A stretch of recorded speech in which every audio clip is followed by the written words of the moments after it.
Hey, you really came.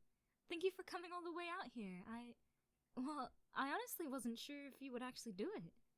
We've only been dating for a few weeks, and I suddenly asked you to come to this secret spot in the middle of the night, you know? Yeah, I know that it's pretty warm already, but, well, that's not really what I meant. No, it's fine, really. Don't worry too much about it.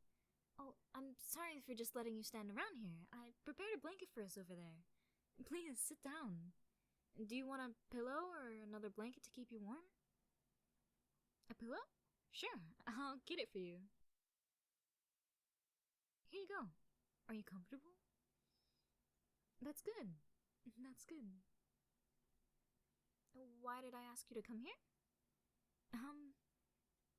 Well, honestly, it's kind of embarrassing. You promise not to laugh?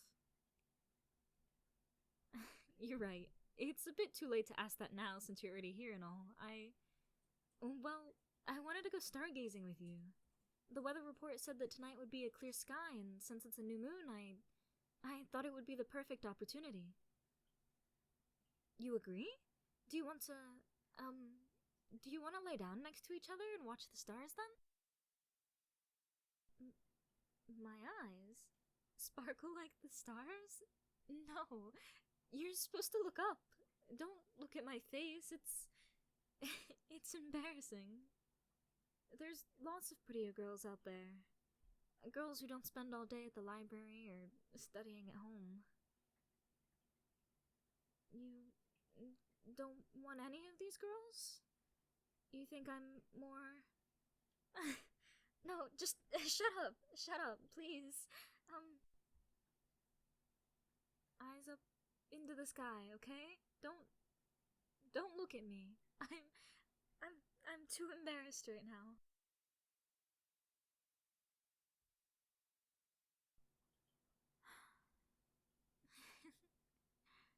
Well, no matter how often I do this, I'm still surprised every time. When your eyes finally get used to the dark, the sky becomes so incredibly beautiful.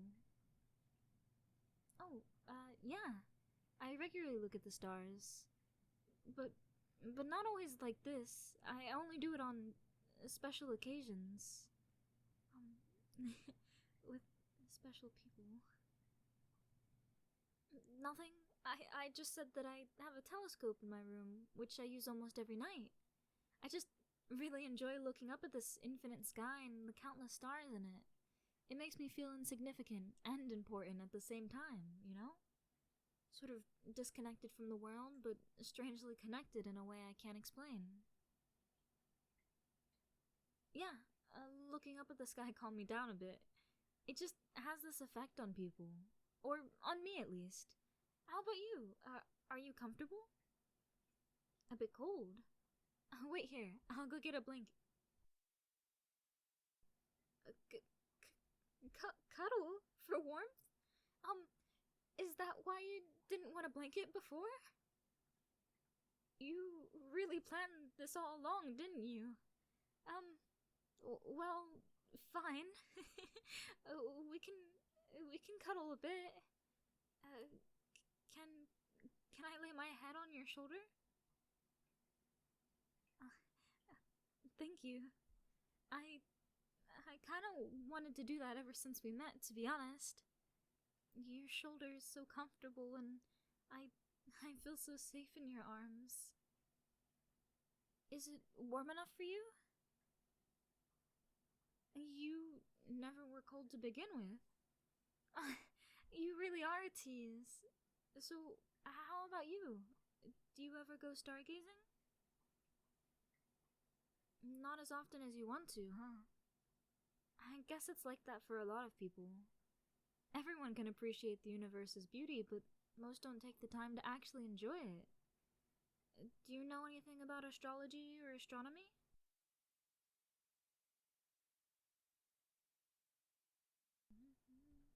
Yeah, there's a difference. Astrology is the art of telling the future and other things based on the movement of celestial bodies, whereas astronomy is the actual science of how they interact and behave. No, I don't believe in astrology. Not in that way, at least. But I like how poetic some of the interpretations and stories are, and to imagine what the people who thought of them felt like in the moment. You can actually learn a lot about history and past cultures from the lore and traditions and stuff like that. What do I mean? Well, take Lyra, for example, over there. No, not that one. That's not a constellation at all. Here, follow where I point with my arm, okay? I guess that's another advantage this position has. My arm is really close to your face, so you can easily see where I mean. Yeah, so it's that cluster of stars around there. It's near that particularly bright one. Do you know what Lyra is supposed to look like when you're connecting the stars? Here, let me show you then. Give me your hand for a moment. Do you see and feel the pattern I trace along your palm? Well, now connect it to the stars you can see in the sky. Good, good. Now, to explain what I was talking about. So, what do you know about Greek mythology? The basics, huh? Okay. Well, are you familiar with the myth of Orpheus then? It's not all that well known, to be honest. So the story goes about a legendary musician who was famous for his skill with the lyre. His music was so beautiful it could charm the whole world, even trees or rocks. And, well, when his wife died and was sent to the underworld, he followed after her in order to bring her soul back. Orpheus managed to charm the god of the underworld, Hades, and, well, he got permission to take his wife back to the world of the living. And the only condition was that he was not allowed to look back until they left the underworld. But as he led his wife, his doubts began to grow stronger, and he became afraid that Hades had cheated him. So he looked back and he saw his wife being pulled back into darkness, never to leave again. And, well, for the rest of his life, Orpheus never married again, and he traveled the world aimlessly. After his death, Zeus raised his lyre into the sky and, well, turned it into a constellation that we see even today. What's the meaning of this story? Well, for one, it served to remember the great musician. But it was also as a reminder to not doubt or stand against the gods. Lyra is often portrayed as an eagle or a vulture, which is really interesting since the myth of Orpheus mentions that Zeus made an eagle retrieve the lyre and carry it into the sky. Was it seen as an eagle first and changed into a lyre by the Greeks? Or the other way around? Did someone search for a lyre-like constellation after the myth had already been written? Or was the myth invented in order to explain the constellation?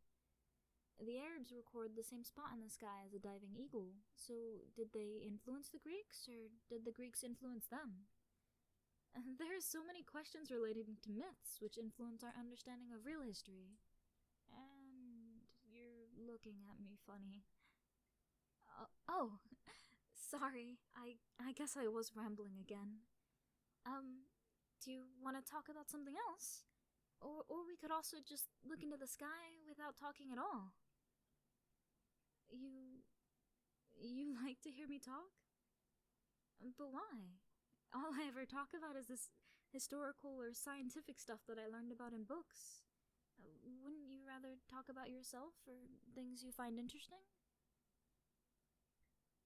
It's nice to listen to people talk about their passion and hobbies.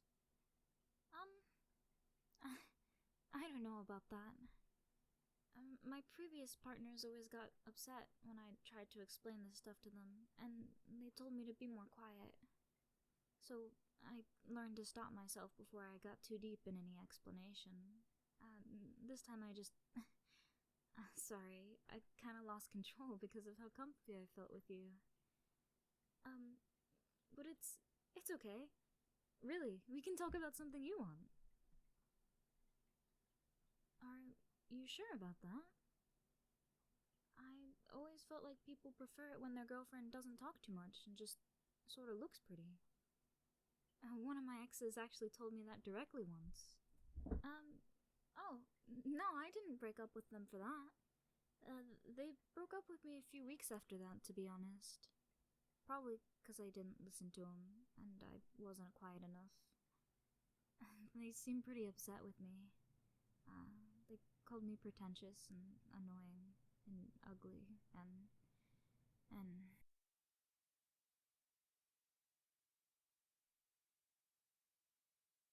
no, I'm sure he had his reasons too, and you shouldn't call others that. Was I hurt? I mean, yes, but I took it as a learning experience, and I've tried to be better. Do you really think he was just intimidated by me? I don't know why anyone would feel that way, though. Just look at me. I'm not big or muscular. I'm not really scary at all. Oh, no. I'm really not that smart. I just read a lot because I've nothing better to do. Stop doubting myself. You make it sound so easy. I don't think I can believe in myself just like that. But I might be able to believe that you believe in me, if that's alright. Well, I guess I'll be relying on you for that. You honestly are the most amazing partner I've ever had, you know? Is is it okay if I cuddle a little bit closer to you? Thank you. You smell really nice, you know? Are you sure you want me to continue? We could also just make out or something. My previous partners only ever wanted that. You hesitated for a second, didn't you? I knew it. Don't try to deny it. No, don't apologize. I'm sorry for throwing such a curveball at you, sweetie. Can I call you sweetie? I've always wanted to call someone like that, but I wanted to wait for the right person. Oh, thank you so much, sweetie. I'm so happy right now. I get to call you sweetie, and we're lying under a perfectly clear night sky. And you even want to hear my rambles about the stars. Do you want to hear more about Lyra, or do you want to hear about another constellation?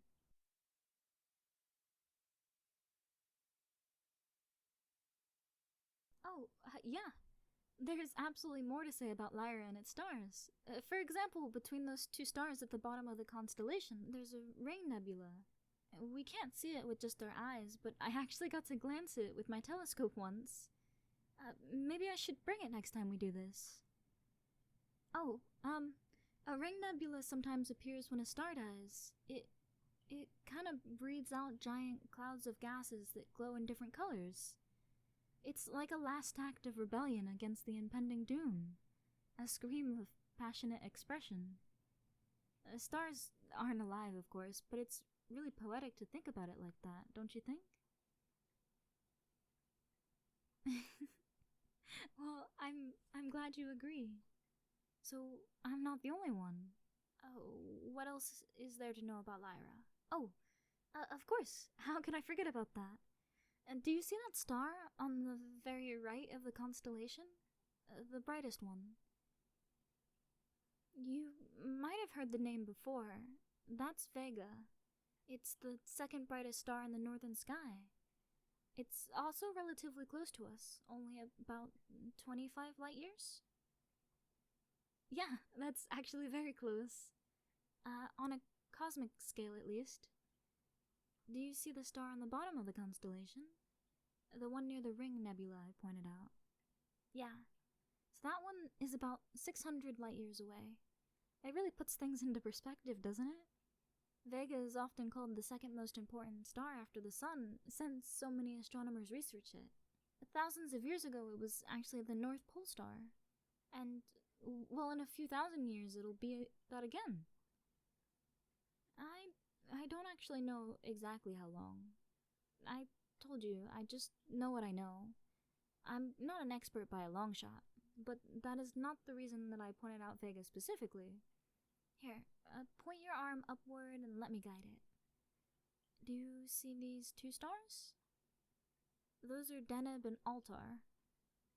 Together with Vega, they form the Summer Triangle. And like the name suggests, it's mainly visible in the summer months. Oh, no, the Summer Triangle has no specific meaning, beyond being made up of 3 very bright stars. At least, not that I'm aware of. I just like looking up at it, since it is another thing that signifies the coming of summer. We should come out here earlier next year. Then we might get to see the April meteor shower.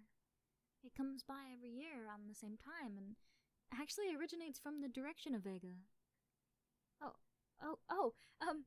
If we're still together by then, of course. But I really hope that we are. You think so too? Then it'll absolutely happen. I believe it.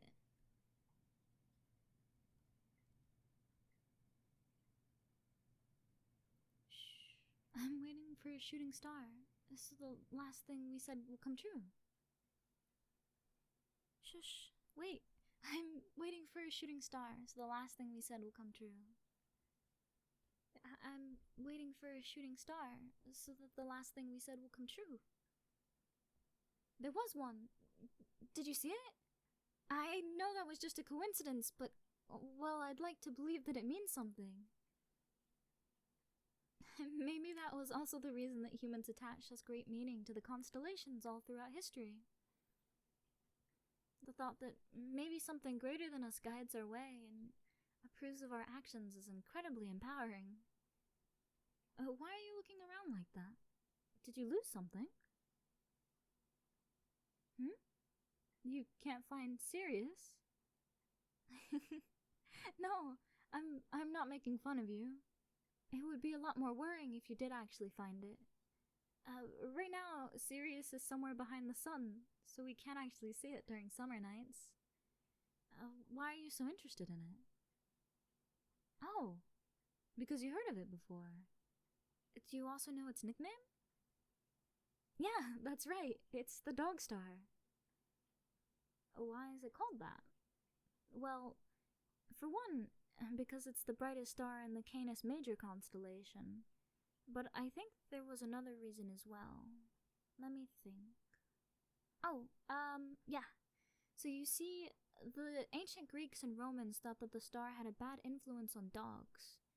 'Cause in the late summer, when it's especially hot, Sirius rises just before the sun does. And since dogs can't handle hot weather that well, they thought that Sirius makes dogs sick. It's even referenced in the Iliad. Yeah, that's the story of the Trojan War. Anyway, I think it went like this. Sirius rises late in the dark liquid sky. On summer nights, star of stars, Orion's dog they call it brightest. Of all but an evil portent, bringing heat and fevers to suffering humanity.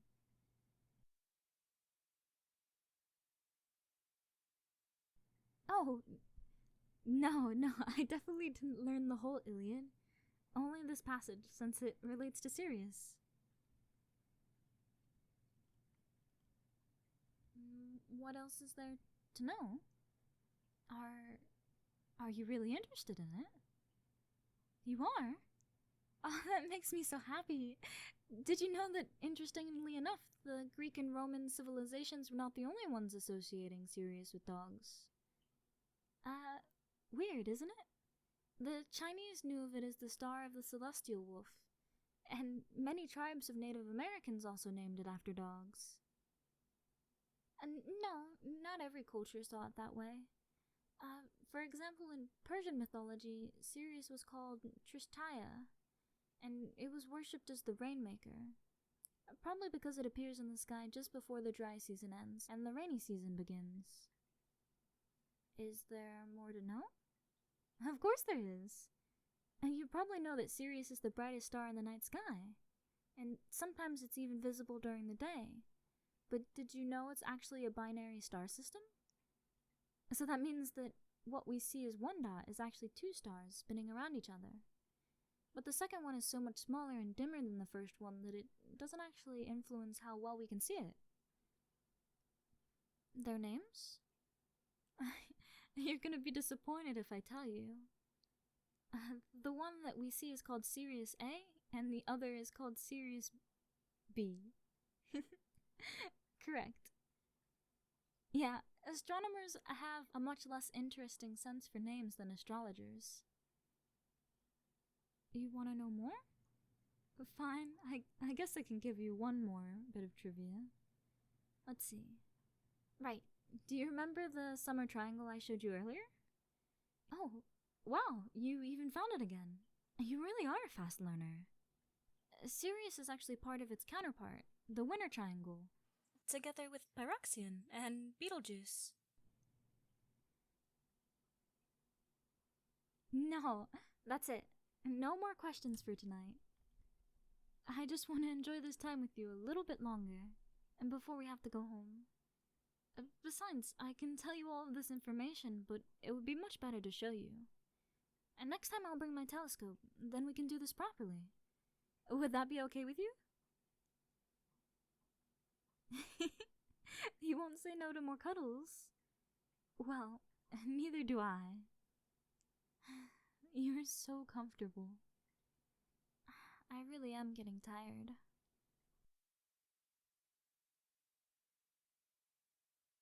Hey, if I accidentally fall asleep, do you promise to wake me up in time?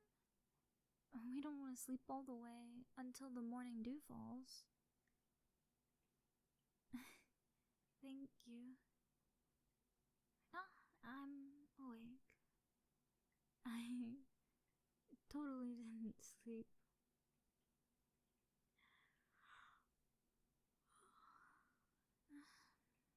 I love you.